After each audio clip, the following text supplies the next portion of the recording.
Hello everyone, let's begin today's class and today we will take new chapter for class 9th, that is triangles. And in today's class we will discuss the introduction part only. In my next video I will start exercise 7.1. Okay, this is triangles. The name of the chapter is triangles. Triangle समझने के लिए हमें congruence of triangle, जो सबसे first part है, congruence of triangle होता क्या है और इसका मीनिंग क्या है, इसकी एप्लीकेशंस क्या है, that is really very very useful, very important to understand. ठीक है, अब देखो कॉन्ग्रेंस ऑफ ट्रायंगल, दो ट्रायंगल्स का हमें पता है, अ पॉलीगन हैविंग 3 साइड्स, उसको हम ट्रायंगल के अंदर कंसीडर करते हैं. Polygon, a straight line figure, a straight line closed figure, triangle. और उसकी कॉन्ग्रुएंसी की बात करते हैं. देखो कॉन्ग्रुएंसी का मतलब होता है, या कॉन्ग्रुएंस वर्ड का मतलब होता है, आपके पास दो इमेज जिनका साइज, जिनकी शेप बिल्कुल एक जैसी हो. This is the meaning of congruence. ठीक है, कॉन्ग्रुएंस हम कब बोलते हैं? When two things are equal in all respect whose shape and size both are same. ये कॉन्ग्रुएंस का मतलब होता है. जैसे अगर हम एक हैंड को अपने दूसरे हैंड को बिल्कुल उसके ऊपर रखते हैं, this is the meaning of congruence. मतलब हमने क्या किया, अपने हैंड को दूसरे हैंड से इस तरीके से कवर किया कि नीचे वाले हैंड का कोई पोर्शन हमें दिखाई ना दे. This is the meaning of congruence. Similarly आपके पास जो आपको स्कूल से फोटोग्राफ मिलती है सेम साइज की, वो हर एक बच्चे की फोटोग्राफ बिल्कुल सेम होती है. ये कॉन्ग्रुएंसी का एक एग्जांपल होता है. अगर आप एक फोटोग्राफ को दूसरे के ऊपर रखते हैं तो नीचे वाली फोटोग्राफ का कोई भी पोर्शन, कोई भी पार्ट आपको विजिबल नहीं होता. या आप बैंगल का एग्जांपल ले ले, दो बैंगल आपके पास सेम साइज की होती है, दोनों बैंगल आपके पास कॉन्ग्रुएंस बोली जाएगी, because one figure is completely able to hide the other figure. ठीक है, 2 ATM कार्ड्स, अब हम बैंगल की बात कर रहे थे. See how can we call them congruence. ये देखो एक बैंगल थी, सेम साइज की हमने ली है, and we are covering one bangle to another. हमने एक बैंगल को दूसरे के ऊपर इस तरीके से रखा, सी नीचे वाली बैंगल का हमें कोई भी पोर्शन दिखाई नहीं दे रहा है. This is the exact meaning of congruence. Fine. जैसे हमारे पास ATM कार्ड होते हैं, जो ATM कार्ड इशू करते हैं, जो बैंक ATM कार्ड इशू करते हैं, वो बिल्कुल सेम साइज के होते हैं, बिल्कुल आइडेंटिकल होते हैं. आप 1 रुपीज कॉइन ले लो, एक ईयर है आपके पास, जैसे 2020 की हम बात करते हैं, अगर उसमें आपके पास 1 रुपी का कोई 2 रुपीज का कोई अगर कॉइन है, दूसरा भी 2 रुपीज का कॉइन है, अगर आप 2 रुपी के कॉइन को 2 रुपीज के कॉइन के ऊपर रखेंगे तो दिस बोथ आर आइडेंटिकल. ठीक है, बट ये तो हमारे पास लाइफ, जो डेली लाइफ के एग्जांपल है वो है. हमें बात करनी है यहाँ पे कॉन्ग्रुएंस ऑफ ट्रायंगल. ये कॉन्ग्रुएंस का मीनिंग था. अब इसमें भी हमारे पास दो ट्रायंगल इस तरीके से हम ड्रॉ करते हैं, उनको हम कॉन्ग्रुएंस कब बोलेंगे? जब उनका शेप, उनका साइज, उनकी मेजरमेंट दूसरी ट्रायंगल से बिल्कुल आइडेंटिकल हो. यहाँ पे थोड़ा सा प्लस माइनस हो रहा है because I do not have scale. Let us take, आपके पास अगर ये 4 सेंटीमीटर है, ये भी 4 सेंटीमीटर है और ये भी 4 सेंटीमीटर है, एक इक्विलेटरल ट्रायंगल मैंने ले लिया. ये मेरे पास 4 सेंटीमीटर है, ये मेरे पास 5 सेंटीमीटर है, this is 4 centimetre. In this case I cannot call them congruent triangle because इसकी मेजरमेंट सारी 4 थी, जबकि इसकी सारी मेजरमेंट 4 नहीं आई मेरे पास. So I cannot call them congruent triangle. Congruent triangle देखो, किसी ट्रायंगल के 6 पार्ट्स होते हैं, 3 उसकी साइड्स होती हैं और 3 उसके एंगल्स होते हैं. जब सारे एंगल्स और सारी साइड्स इक्वल आ जाएं, बिल्कुल एग्जैक्टली सेम आ जाए, in that case we can call the triangles as congruent. Like in this example, these are not congruent. Why? Just because of this 5. अगर यहाँ पे मैं 4 सेंटीमीटर मेंशन कर देती, देन आपके पास दोनों ट्रायंगल कॉन्ग्रुएंट हो जाती है. फाइन. ये कॉन्ग्रुएंस का मतलब होता है, I hope from the example you have understood the concept कि कॉन्ग्रुएंस का मतलब क्या होता है. 2 figures having the same size, same shape, so that one can hide the another completely, और the part of the lower shape, the part of the lower figure should not be visible to you. ये congruence का मतलब होता है. ठीक है, क्योंकि हमारे पास जो चैप्टर है वो ट्रायंगल्स है, तो हम बेसिकली ट्रायंगल्स को ही डील करेंगे. यहाँ पे अदर शेप की हम बात ही नहीं करेंगे. अदरवाइज तो अगर हम दूसरी शेप की बात करें तो वी हैव वन स्क्वायर जिसकी जो साइड्स है वो 3 सेंटीमीटर है, उसका कॉन्ग्रुएंट स्क्वायर आपके पास क्या होगा? दूसरा स्क्वायर जिसकी साइड आपके पास क्या होंगी? 3 सेंटीमीटर्स की. ये दूसरी शेप्स हैं, but we will not talk about them much here, क्योंकि हमारा कंसर्न यहाँ पे ट्रायंगल्स है. ठीक है, अब हम बात करते हैं क्रिटेरिया. क्रिटेरिया मतलब ऐसी कौन सी चीजें हैं जो ये डिसाइड करती हैं triangles are congruent, whether the triangles are not congruent. तो वो क्रिटेरिया है हमारे पास. अब क्रिटेरिया में हमारे पास बहुत सारी चीजें ऐसी होती हैं, जैसे अगर हम बात करें कि this we have one triangle, this we have another triangle. Fine. Now in this case, criteria के केस में, कुछ केस में हमारे पास क्या होगा, अब अच्छा उससे पहले क्राइटेरिया डिसाइड करने से पहले हम कॉन्ग्रुएंसी की बात कर लेते हैं।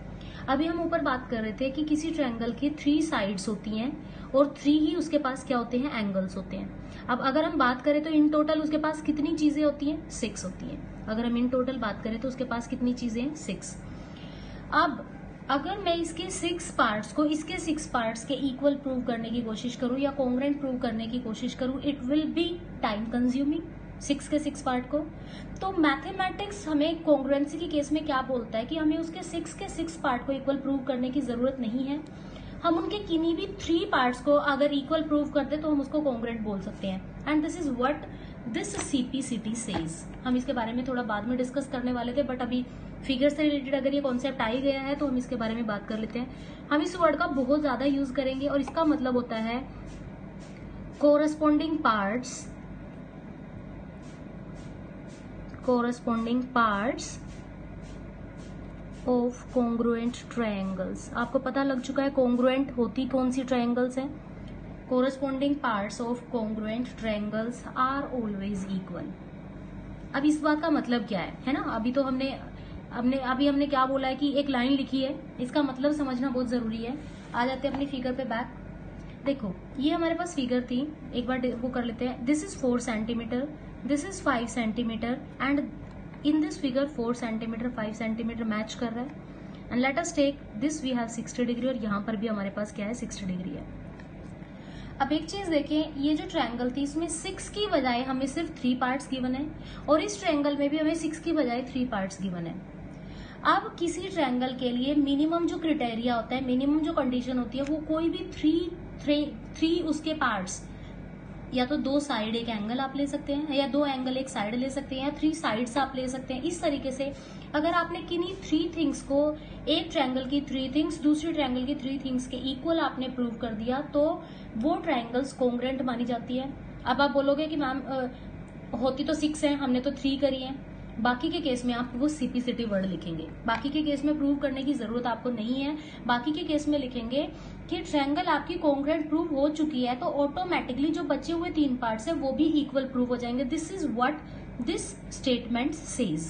CPCT means corresponding part of congruent triangle are equal. बचे हुए जो पार्ट्स रह गए हैं कॉन्ग्रुएंट ट्रायंगल के, वो अपने आप इक्वल प्रूव हो जाती है अगर आप उनके 3 पार्ट्स को इक्वल प्रूव कर देते हैं। ठीक है, सो यही था, हमें 3 पार्ट्स इक्वल प्रूव करने हैं, बाकी 3 CPCT से ऑटोमेटिकली इक्वल प्रूव हो जाते हैं।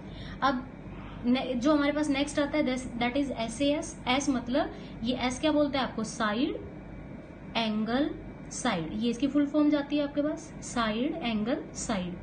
अब देखो इसको कैसे हम शो करेंगे। हमारे पास 2 ट्रायंगल है। देखो साइड एंगल साइड वाली प्रॉपर्टी हम कब लगा सकेंगे, एक एग्जाम्पल के थ्रू देख लेते हैं। साइड एंगल साइड, ये हमारे पास जो साइड है वो 4 सेंटीमीटर है, this is 3 centimetre and this angle is of 45 degree. Same case, ये 4 सेंटीमीटर है, ये 3 सेंटीमीटर है और ये वाला एंगल भी आपके पास क्या है, 45। 3 चीजों आपको मिल गई है, ये वाली साइड बीच में एंगल और ये वाली साइड। अब देखो साइड, एक साइड बीच में आपका एंगल आना चाहिए, इन्हीं 2 साइड के बीच में आपका एंगल बनना चाहिए था। अगर एंगल इधर आ जाता ना स्टूडेंट, आप उसके ऊपर SAS वाली कंडीशन नहीं लगा पाते। S मतलब साइड, फिर आना चाहिए एंगल और फिर आनी चाहिए साइड, मतलब 2 साइड के बीच में ही एंगल बनना चाहिए। जहां पे वो साइड, ये वाली दोनों साइड जहां पे ज्वाइन करती है वो एंगल बीच में ही पड़ना चाहिए, तभी आप ये वाली कंडीशंस लगा पाएंगे। अगर ये 45 यहाँ पर होता ना स्टूडेंट्स, ये यहाँ पर होता तो आप SAS वाली कंडीशन नहीं लगा पाते। तो मुझे लगता है अब आपको समझ आ गया होगा SAS हम किस ट्रायंगल पे लगाएंगे।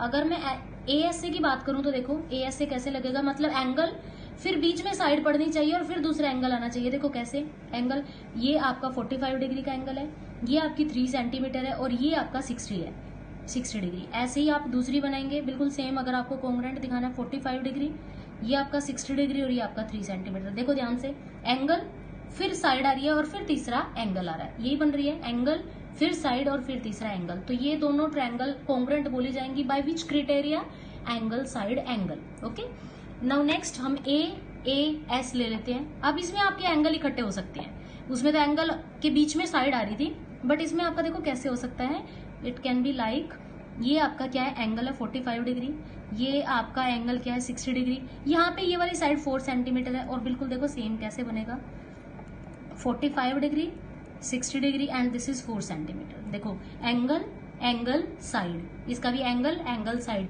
तो यहाँ पे स्टूडेंट्स आप कौन सी क्राइटेरिया का यूज करेंगे, आप करेंगे एंगल एंगल साइड का। इन लेटर से आपको पता लग जाएगा कि आप फिगर कैसे ड्रॉ करेंगे और कैसी फिगर आपको गिवन होगी तो आप कौन सा क्राइटेरिया उठाएंगे। ठीक है, नेक्स्ट पे चलते हैं। RHS, इसकी फुल फॉर्म होती है राइट, हाइपोटेन्यूज और साइड। ठीक है, जैसे ये हमारे पास एक फिगर है, राइट मतलब यहाँ पे राइट एंगल की बात करें, एक राइट एंगल तो आपको दिखेगा ही दिखेगा, जैसे ये दोनों फिगर है आपके पास। ठीक है, ये आपके पास है। अगर मैं राइट की बात करती हूँ तो that means I am talking about right angle, ये राइट एंगल दोनों का इक्वल हो गया। अब बात करते हैं स्टूडेंट्स किसकी, hypotenuse. This H doesn't stand for height, this stand for hypotenuse. तो हाइपोटेन्यूज भी इक्वल होना जरूरी है, ये हाइपोटेन्यूज। और बाकी कोई भी साइड, आप ये वाली साइड भी ले सकते हैं, आप ये वाली साइड भी। Let us take, I have taken this is 3 centimetre and this is 3 centimetre. तो जिसमें आपको एक 90 डिग्री का एंगल दिखे और दूसरी कंडीशन आपको हाइपोटेन्यूज भी इक्वल दिखे, उस कंडीशन में स्टूडेंट्स आप किसका यूज करेंगे, आप यूज करेंगे RHS वाली कंडीशन का, राइट, हाइपोटेन्यूज और कोई भी साइड। CPCT की हम बात कर चुके हैं बेटा, ये CPCT वर्ड हम बहुत ज्यादा यूज करेंगे, तो इसको हम बोल सकते हैं ये बाकी सबसे थोड़ा सा इंपॉर्टेंट ज्यादा है ना। लास्ट हम बात करते हैं SSS, नाम से तुम्हें पता लग गया होगा, SSS मतलब साइड साइड साइड। दो ट्रायंगल इस क्राइटेरिया के अकॉर्डिंग कब कॉन्ग्रुएंट बोली जाएंगी, when the triangles are like that, 3 centimetre, ये भी 3 centimetre, this is 4 centimetre, this is also 4 centimetre, this is 5 centimetre और ये भी आपके पास 5 सेंटीमीटर है। आप चाहें तो इक्विलेटरल का एग्जाम्पल भी उठा सकते थे, बट दिखाने के लिए I have taken an scalene triangle here. ये 3 था, ये 3 था, ये 4 था, ये 4 था, ये 5 5 मीन्स इसकी 3 साइड्स के इक्वल है, एंगल का कोई रोल ही नहीं है। तो इस कंडीशन में, ऐसी कंडीशन में हम कौन सा क्राइटेरिया यूज करेंगे, we will use SSS condition of criteria. जो इम्पोर्टेंट था इस चैप्टर में, जो चीजें मतलब आगे इंट्रोड्यूस हो सकती हैं, I have try to took all those criteria congruency से रिलेटेड। बाकी कुछ भी अगर बीच में नया आएगा तो आई विल डिस्कस दैट। इसको एक बार रिवाइज कर लेना, in case of any difficulty you please let me know. मिलते हैं अपनी नेक्स्ट वीडियो में, till then goodbye and take care of yourself.